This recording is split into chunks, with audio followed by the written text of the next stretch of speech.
My name is Riley Monroe. I'm 32, live in Boulder, Colorado, and run a small HVAC company I built from scratch. It's not glamorous. I don't wear blazers or carry a briefcase.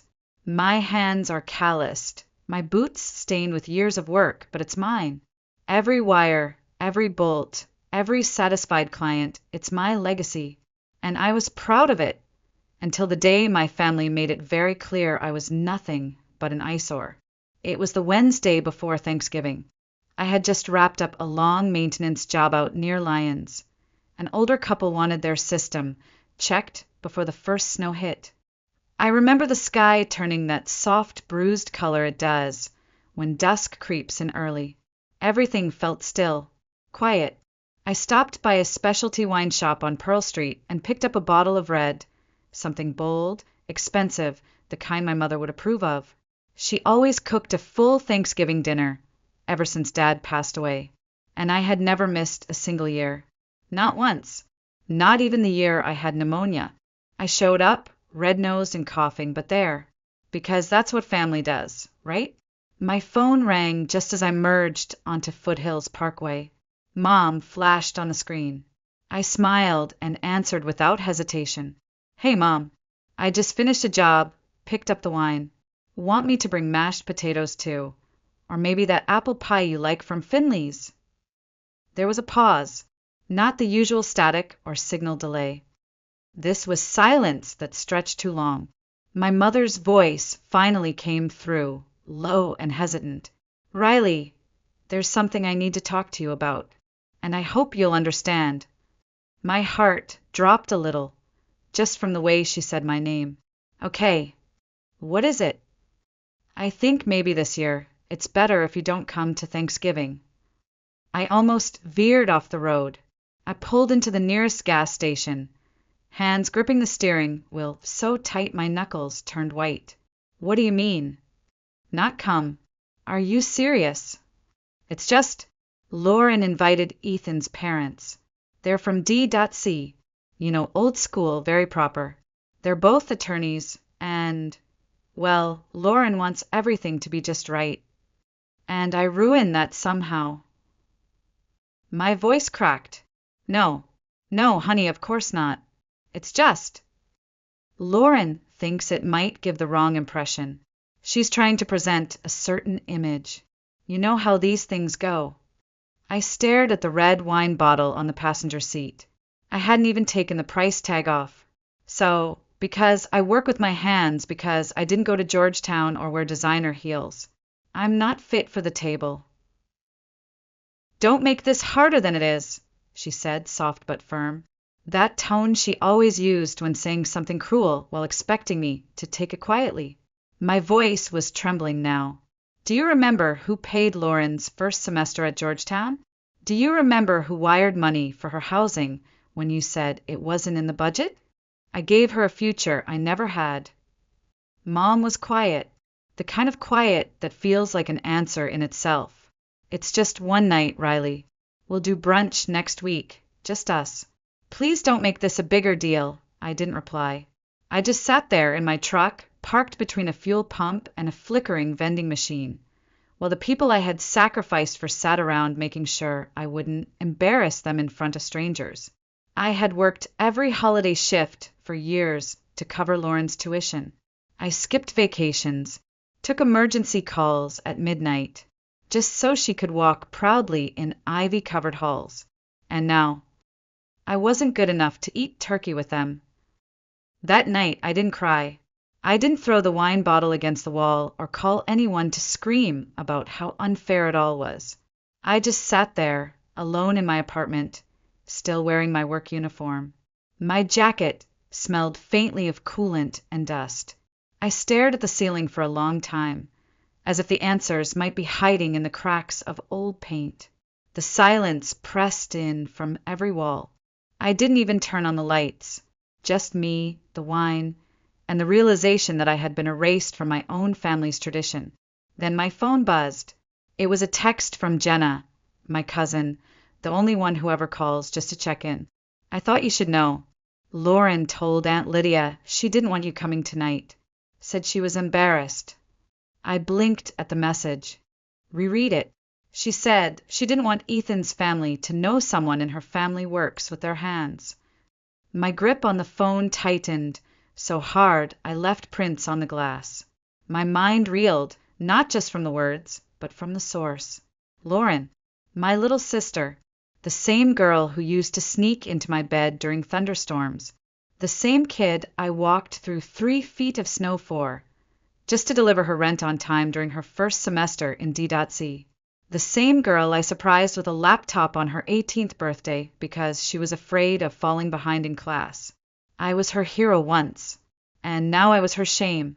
I opened my camera roll, swiped through old photos of us together, Halloween costumes, her high school graduation, her first time riding a bike.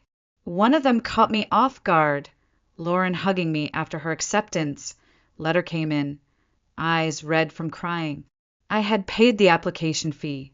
I had written her first draft of the essay. And yet here I was, cut from Thanksgiving dinner like I was a stain they couldn't scrub out. I still remember what it felt like the next morning. The early winter sun slipped through the kitchen window, sharp and cold, spilling across my table like nothing had happened. But everything had. I sat there with a cup of coffee that had gone cold, the TV on but muted, scrolling through social media on autopilot. And then I saw it, Lauren, in a fire-red dress, standing in the middle of Mom's living room with Ethan, smiling like a damn holiday catalog. The table was perfectly set behind them, white china, gold-rimmed glasses, fresh floral centerpiece, candles lit. Every detail curated. The caption read, "Grateful for a Thanksgiving with the ones who matter most." The ones who matter most. No one mentioned me. No one asked where I was. No one even noticed I was missing. Because to them, maybe I never really existed in the first place. I put my phone down, but my heart kept racing. The betrayal didn't come in one big explosion. It came in the quiet edits, the exclusions, the way they didn't save me a chair, the way no one thought to say my name. That was the part that gutted me the most. I thought I had built something real with them. I thought I belonged. But now, I wasn't even a footnote. By the time the sun dipped behind the Rockies that night, I had stopped checking my phone. No one was going to call. No one was going to say, "Hey, where are you?" or "This doesn't feel right without you." The silence wasn't accidental. It was orchestrated. I was meant to be left out, forgotten. But I couldn't forget. I sat at my desk, the only light coming from the screen of my laptop. The Georgetown University portal was already open, something I kept bookmarked out of habit. I knew the layout by heart. I had been logging in for years, checking balances, paying fees, monitoring Lauren's tuition like it was my own child. Spring term balance due, $18,740. Payment due in 14 days. I stared at that line. My hand hovered over the mouse, and for the first time in years, I didn't feel guilt. I didn't feel panic. I didn't even feel like I owed her an explanation. I moved the cursor toward the button.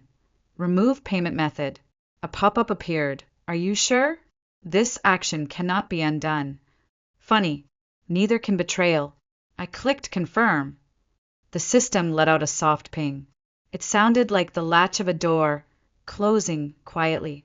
But inside me, it echoed like a gavel slamming down. That was it. Years of sacrifice.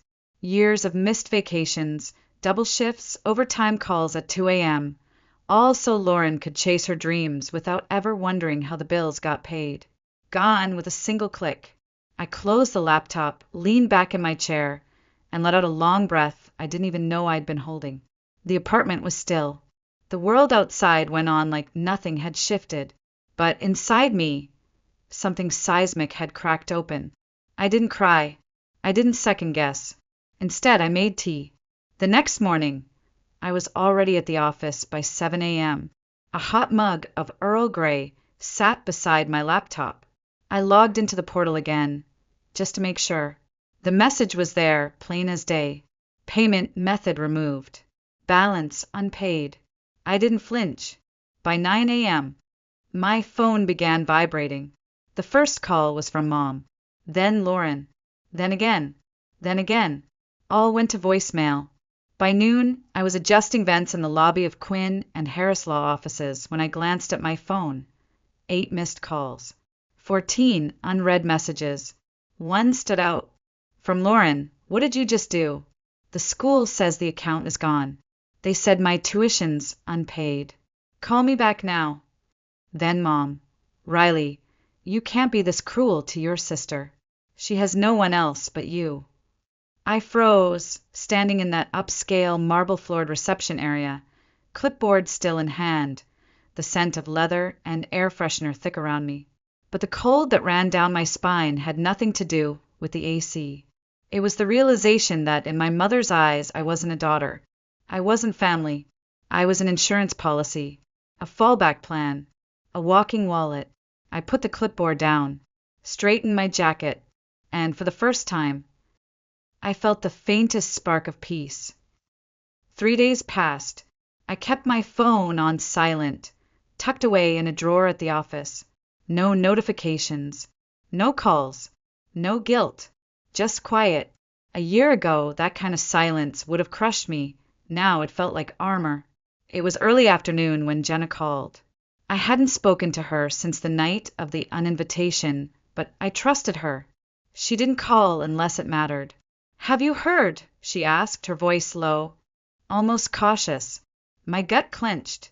"Heard what?" "Lauren showed up at Jordan's house this morning," she said. I frowned. "Jordan, Ethan's brother." "No," Jenna replied, her tone dropping. "Ex-boyfriend." I sat up straighter. "Wait, what?" "Ethan broke up with her. Moved out of the apartment this morning. Someone saw Lauren crying in his front yard for almost an hour." I didn't say a word. A part of me wanted to ask why, but I already knew. Jenna filled in the rest. "Apparently Ethan found out who really paid her tuition. He thought it was your parents this whole time. When he realized it was you, he was stunned." I closed my eyes. "She lied to him, Riley," Jenna continued. "For 2 years. Never once told him you were the one covering everything. Ethan said he felt like he'd been living in a play. And the main character wasn't even real." There was no satisfaction in hearing that. Not really. Just a strange hollowness, like I had watched someone flip a switch in the dark and light up a truth I'd carried alone for far too long. Later that day, Jenna called again. This time, she was almost breathless with the details. "They met up last night," she said. "Lauren and Ethan. At that cafe in Belmont, the one near the bookstore." I didn't respond, but I imagined it vividly. Lauren walking in, 15 minutes late as always, wrapped in silk, makeup perfect, trying to hold on to that polished image she'd built like a fortress. Ethan already there, arms crossed, eyes sharp. "He asked her straight up," Jenna said, "why she never told him the truth about you." I imagined Lauren stalling, wringing her hands, the corner of her mouth twitching like it always did when she was nervous. She said she didn't want him to think she was taking advantage, that her family situation was complicated. She tried to sound delicate, innocent, typical Lauren. "But Ethan didn't buy it," Jenna said. "He told her, if you're old enough to build a future, you're old enough to be grateful for the person who made it possible." Those words hit harder than I expected, not because I needed to hear them, but because someone finally said them out loud. "And then," Jenna added, almost whispering, he said, "I can't love someone who's ashamed of their own sister, because if it's her today, it'll be me tomorrow."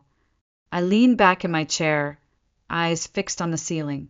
That was the moment. The crack in Lauren's perfect little narrative. The part where everything she had built on image and illusion started to crumble. And the saddest part? She still didn't understand why. Monday morning, 9:17 a.m. I was halfway through a strategy meeting with my tech team, discussing ventilation specs for a new coastal hotel chain, when the office door slammed open so hard the chime above it screeched. Every head turned. There she was, Lauren, Hair tangled, mascara streaked down her cheeks, heels caked in mud. Her coat was half on, one sleeve dragging behind her like she had sprinted across a parking lot without thinking. She looked like a storm trying to hold itself together. "I need to talk to my sister," she shouted, her voice trembling, not with anger, but with desperation. The room went silent. My team glanced at me, unsure whether to move or freeze. I stood up slowly, spine straight, expression unreadable. My voice didn't rise. It didn't have to. "This is a place of business, Lauren. You don't get to come in here and cause a scene." Her eyes were wide, glassy, unfocused. "You can't just cut me off like nothing happened." I didn't blink. "I didn't cut you off like nothing happened. I cut you off because everything happened." She took a step forward, hand trembling as she reached toward my desk. "I've lost everything. You don't understand. Georgetown is threatening to expel me.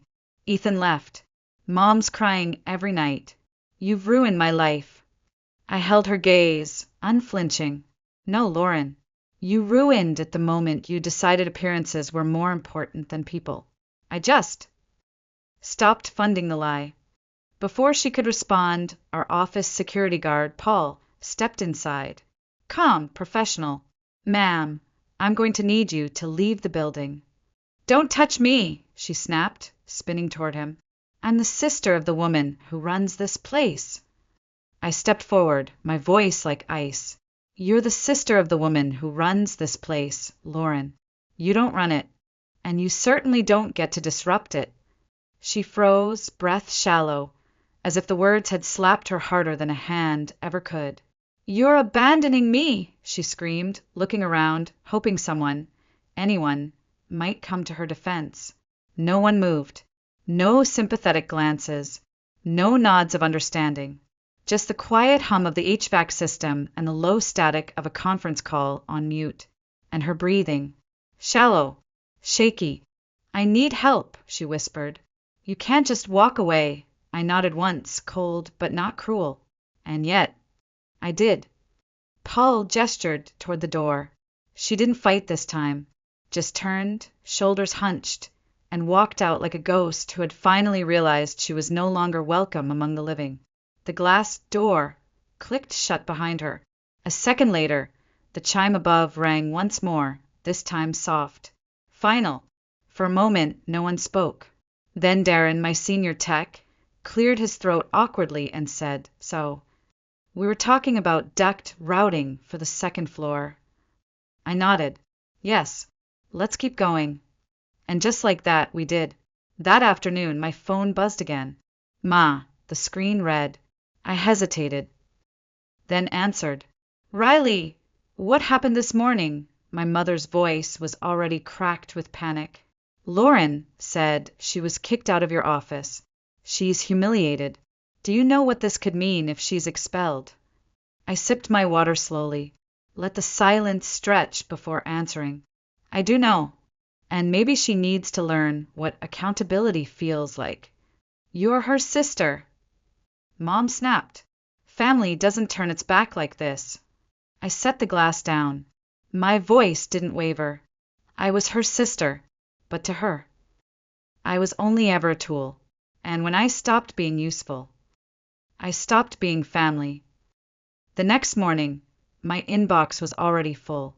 Not with invoices, not with vendor updates or contract approvals. With judgment. Aunt Carol emailed first. "Riley, I heard what happened. Are you really going to let your sister get expelled? What would your father think?" Then Uncle Jeff called. "No, hello, no pleasantries. Just, you went too far. Family means something. You don't get to rewrite that because your feelings got hurt." By lunchtime, I'd received a message from someone I hadn't spoken to since high school. "Hey, I heard about Lauren. I know you two used to be close. Is it true you pulled her tuition support right before finals? That's brutal." I didn't reply. I didn't need to, because for the first time in years I knew where I stood. I wasn't the one destroying the family. I was the only one who had ever tried to hold it together. Quietly, without recognition, without demand. And now that I had stopped, everyone noticed. Funny how silence only matters when it stops serving them. That evening, I sat by the window, watching the pine trees sway under the soft, golden light of a Colorado sunset. My phone lit up again, Mom. I answered, not because I owed her anything, but because I was done hiding. Riley, she said immediately. Lauren's devastated. She hasn't eaten. She's crying nonstop. You have to fix this. I let out a quiet breath. No, Mom, I don't. She's in her final year. Mom pleaded. What if she loses her scholarship? Her future? She was fine risking that when she erased me from her life, I said calmly. She wasn't thinking about her future when she decided I wasn't good enough to sit at the same table. You promised you'd help her until she graduated. I paused, staring at the soft ripples in my glass of water. I promised to help my sister, but the Lauren you're defending? That's not someone who sees me as family. That's someone who sees me as a transaction. Mom's voice softened, shifting into that tone that always used to work when I was younger. You're the only one in this family who can help. Please, Riley. You've always been the strong one, the dependable one. I smiled bitterly. That's not a compliment, Mom. That's a confession. A confession that no one ever protected me the way I protected all of you. She fell silent. Then, as always, came the line she used whenever she had nothing left to say. You've changed. This time I didn't flinch. No, Mom. I've just finally started living as myself. I ended the call. No yelling, no accusations, just truth and the sound of it settling into the space I had once filled with silence. That night, I didn't dream about reconciliation. I didn't picture Lauren standing at my door with teary apologies. I didn't long for a text saying, I'm sorry, you were right. I just slept, and when I woke up, I didn't feel guilty for once. It was a few weeks after Christmas when it arrived. A plain white envelope, handwritten, no return address. But I recognized the gentle slant of each letter before I even opened it. Margaret Monroe, my grandmother, the only person in the family who never once asked what I did for a living or who I was trying to impress. She lived alone in a small cottage outside Salem, 3 hours from Boulder. We only saw each other during holidays, but somehow she always saw me. Inside was a single sheet of ivory paper, folded carefully. My dear Riley, I don't know exactly what's happened in the family lately. I hear fragments, whispers, people saying you've changed. But I want you to know, from where I sit, that sounds like something worth celebrating. I paused, blinking hard. She continued, when a woman like you finds the courage to set boundaries, many will be uncomfortable. That doesn't mean you've done something wrong. It usually means you've finally done something right. You've given. For years, you gave and gave. Money, time, comfort, presence. You did so without fanfare, without praise. Because love, to you, never needed an audience. But Riley, love does not mean erasing yourself. Love does not mean being the only one who shows up. I sat still, the weight of every word sinking in deeper than any lecture or apology ever had. She went on, people will always have opinions. They will call you cold when you refuse to keep bleeding for them. They will say you've turned your back when you've only just learned to face forward. Let them talk. What matters is that you are finally protecting your own heart. And I want you to know, quietly and without condition, I am proud of you. Not for the money you've earned, not for the contracts you've signed, but for standing up after all these years and saying, enough. I read that letter 3 times, not because I didn't understand it the first time, but because it felt like being seen fully without needing to explain who I was or why I did what I did. In a family where I had been the utility line that powered everyone else's dreams, here was someone telling me, you don't have to light every room to matter. I folded the letter and placed it in the drawer by my nightstand, not for safekeeping, but because I knew. There would be days ahead when I'd need to read it again, not because I doubted myself, but because reminders of your worth are sometimes the only thing that keeps you from going back to who you used to be. And I wasn't going back. January came in quietly. No cards in the mail. No calls about New Year's resolutions or let's start fresh. Just snow on the rooftops, the hum of space heaters, and the scent of solder from the back of the workshop. But I didn't feel lonely. I felt grounded. With the money I had once poured into tuition payments, I signed a lease for a second work van, hired 2 certified techs, both women, upgraded to the newest carbon monoxide testing equipment, ordered branded uniforms, finally replaced our broken reception desk with a sleek walnut counter. Then came the big one, a 3-year service contract with a growing chain of coffee shops in the Pearl District. High traffic, all-season maintenance, 6-figure value. I signed the deal on a Wednesday morning, pen in hand, knowing I didn't owe a single part of that success to anyone who ever tried to make me feel small. Not Lauren, not Mom, not even the version of myself who used to say yes just to feel wanted. These days no one asked, so when are you switching to a real job? No one sighed when I said, I run my own company. No one rolled their eyes when I showed up in steel-toe boots. And the best part? No one treated me like I was invisible. On Christmas Eve, I sat alone on the couch in a moss-green sweater, body tired after a long day of rooftop units and icy ladders. Outside the window, the neighborhood was aglow. Blinking lights, children's laughter, the distant echo of church bells.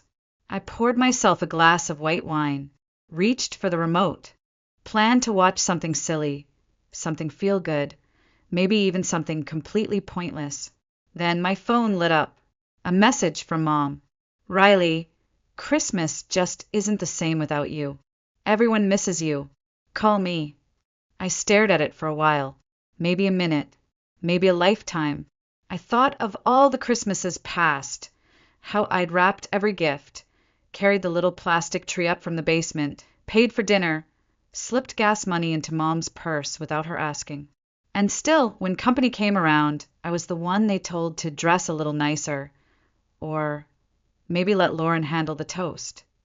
And now suddenly, they missed me. I took a breath, exhaled slowly, and did something I'd never done before. I deleted the message, not because I didn't love them, not because I didn't miss them, but because, for the first time in my life, I loved myself more than I feared their disapproval. I didn't need another dinner where my silence was treated as grace. I didn't need another seat at a table where I was only welcome if I came bearing gifts. I didn't need another holiday built on the shaky foundation of keep the peace. What I needed was peace, and I had finally found it. A few weeks after the holiday, quiet settled in. Just as the New Year's damp winds rolled through Boulder, I received a letter I never expected, handwritten, unrushed, from Grandma. She hadn't lived near us in years. After Grandpa passed, she moved to a quiet suburb outside Salem. We only saw her on holidays, if that. But even as a child, I remembered how she never once asked what grade I got, or if I had a boyfriend, or whether I was living up to my potential. She just asked if I was eating enough, if I was sleeping okay, if I was still smiling. The letter was simple, graceful, but each word sank like stone in a still lake. My dear Riley, when a woman finally learns how to protect herself, people will say she's changed. They'll say she's cold, ungrateful, cruel. But I hope you'll remember they said the same things about me once, too. I paused. My breath caught in the back of my throat. She continued, You weren't wrong to walk away. You weren't wrong to say enough.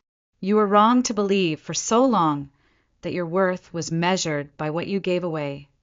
Love that demands silence, shame, or sacrifice isn't love. It's control dressed in holiday wrapping. And no matter what they say, Riley, it's not selfish to choose yourself. It's survival. I read it 3 times. And then I folded it gently and tucked it beside the letter she'd sent me on my 18th birthday, the one that had once told me to keep building, even if no one sees what you're building for. In that moment, I finally understood. I used to think family was about sacrifice, that if I gave enough, paid enough, forgave enough, they'd eventually come around. They'd see me, love me, choose me. But I was wrong, because the truth is, no one is obligated to love you just because they share your last name. And I am not obligated to destroy myself for people who only learned how to take. I had spent so many years trying to be the good one, the one who stayed quiet, who picked up the bill, who showed up early, stayed late, and didn't ask for thanks. I thought that made me strong. But strength isn't in how much you carry for others. It's in knowing when to put it down. I don't feel guilty for ignoring Mom's texts anymore. I don't feel ashamed when someone calls me cold or says, "You've changed." And I don't lie awake wondering if Lauren will ever apologize, because the truth is, I don't need her to. I've already made peace with the silence. And in that silence, I found something no holiday gathering, no photo-perfect dinner table, no glittering wine bottle ever gave me. I found myself. I know there are people out there who'll hear my story and think, that's too harsh. She should have forgiven. She should have found a way to fix it. But to those people, I want to say this. You cannot fix something that never included you to begin with. You cannot heal in a house that continues to wound you every time you show up. And you cannot keep setting yourself on fire just to keep others warm. I didn't walk away because I was angry. I walked away because I was done being invisible. There's a kind of heartbreak that doesn't come from betrayal alone, but from the realization that someone you love deeply never really loved you back in the way you needed. They loved the things you gave, the stability you offered, the way you always said yes. But not you. If you're in a situation like that, if your presence is only welcome when it's convenient, when it benefits others, when you stay small and quiet, I want you to know something. Choosing yourself is not betrayal. Setting boundaries is not cruelty. Saying I deserve more is not selfish. It's survival. And eventually it's freedom. I no longer dream of being invited to dinners where I'm only there to be tolerated. I no longer check my phone hoping for a message that says, "I'm sorry, I was wrong."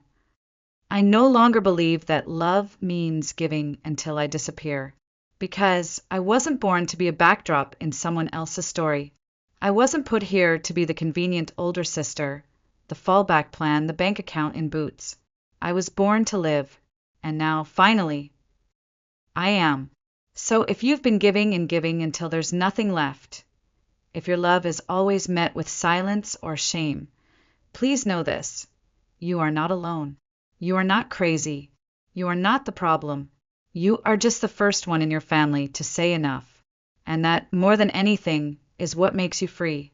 What do you think of Riley's decision? Was she right to walk away? Have you ever been in a situation where choosing yourself felt like betrayal, but turned out to be the bravest thing you've ever done? Share your thoughts in the comments below. And don't forget to follow AITA Stories for more true stories of dignity, boundaries, and the kind of strength that comes not from revenge, but from finally choosing peace.